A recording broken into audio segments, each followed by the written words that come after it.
All right, you're watching the Press Row. I'm Jenny here with Barry, and we're talking about that OU-Tennessee fallout in a good way for the Sooners, by the way. This was a game, Barry, I think we talked about probably in a lot of different platforms last week about how this was really going to be a game to gauge where both of these teams really were. Tennessee feeling like they were maybe on the verge of something special.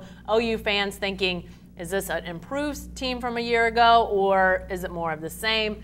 Now it feels like, at least around here, that people are feeling pretty hopeful about what they see out of their Sooners. Yeah, and that could be a mistake. False, yeah. If you think about belief and confidence and chemistry and those things, unbelievable test that they passed. The tenacity that they showed, the stick-to-itiveness, the adversity they faced and were able to overcome it will pay dividends all season for this team and shows you that they've got something inside. Yeah. On the other hand, offensively they played terrible. I mean, 3 quarters of basically inept offense.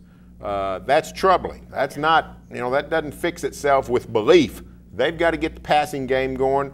The running game, actually, I thought was better than it had been against Akron, and that's a good sign when you're playing Tennessee.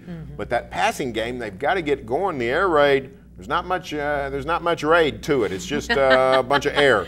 So they got to get that fixed, or all the chemistry in the world's not going to help them come November. Yeah, because if you think about the way that they played those first 3 quarters, if you put that into a Big 12 game against a Baylor or a TCU or even an OSU, teams that you think are going to throw it around a little bit, Tennessee scores 17 up until the point that OU really got the offense going. I mean, a Baylor offense might score 37 in that amount of time. And at that point, OU's offense, no matter how good they get going, they can't catch up. So they have to be able to produce something more than 3 points through 3 quarters. I mean, that's just not going to cut it in Big 12 play. There's no way. No, it was not very good. Baker Mayfield, his numbers were not good. His spunk was outstanding. Awesome, he ran around, broke tackles, did all those things, kept plays alive, made plays at the end. But they've got to be more efficient through 3 quarters. And if they're not, then this is going to be a disappointing season. However, if they can get this offense going, well then the schedule is set up. Oklahoma is going to be nationally relevant come November.